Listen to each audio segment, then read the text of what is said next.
Welcome back. We are live from the Italian pavilion at COP25 in Madrid, and I'm joined by our next guest, Antonio Navarra, from the Euro-Mediterranean Center for Climate Change, and Frank McGovern, Chair of JPI Climate. Welcome. Thank you for being with us. Thank you very much.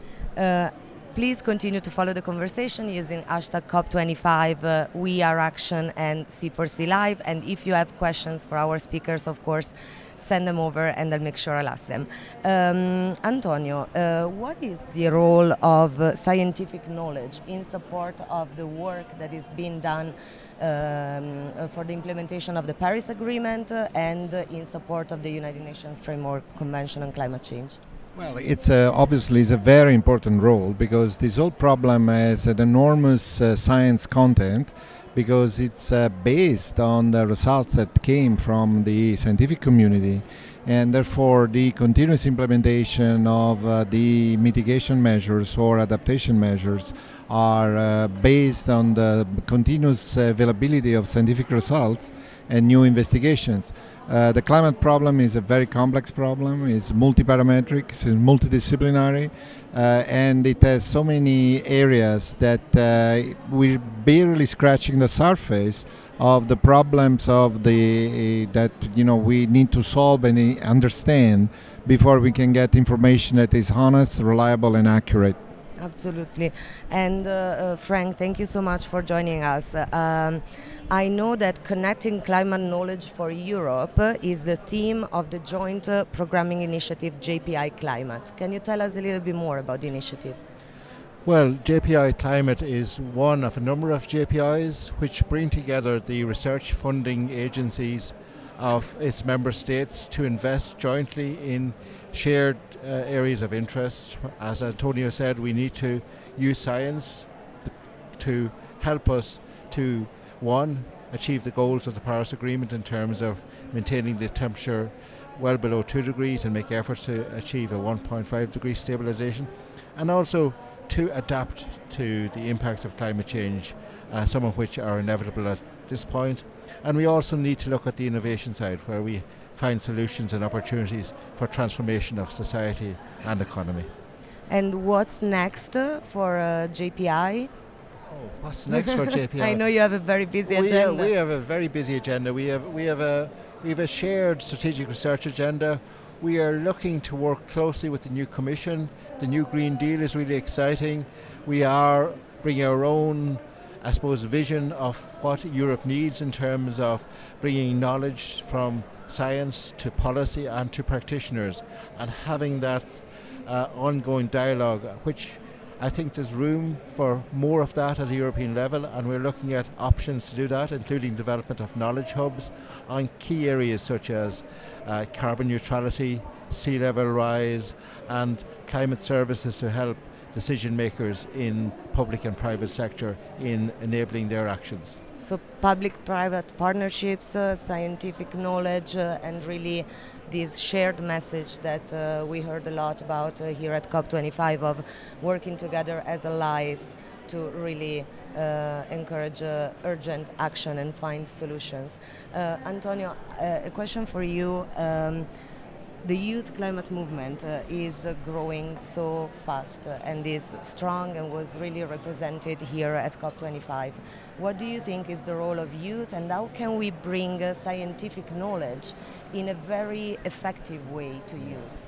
Well, of course, the involvement of youth is very important, and also because those are the ones that have the largest stake in this problem. The world that they are in a way shaping now will be their world for the next 50 or 60 years.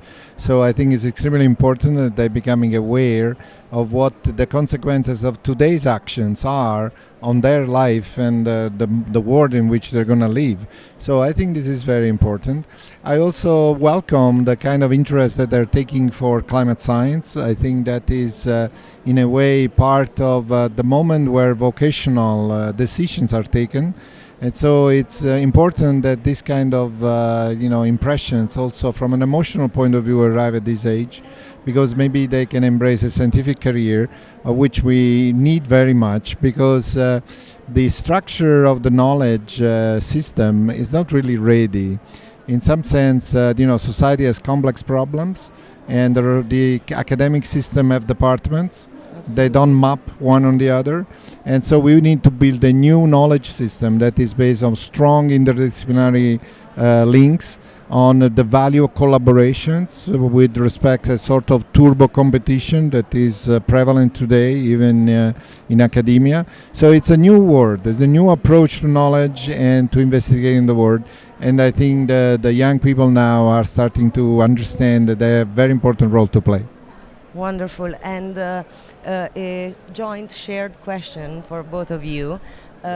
We know that Italy is gonna host, in partnership with the UK, the pre-COP that will lead us to the next UN climate conference, COP26 in Glasgow.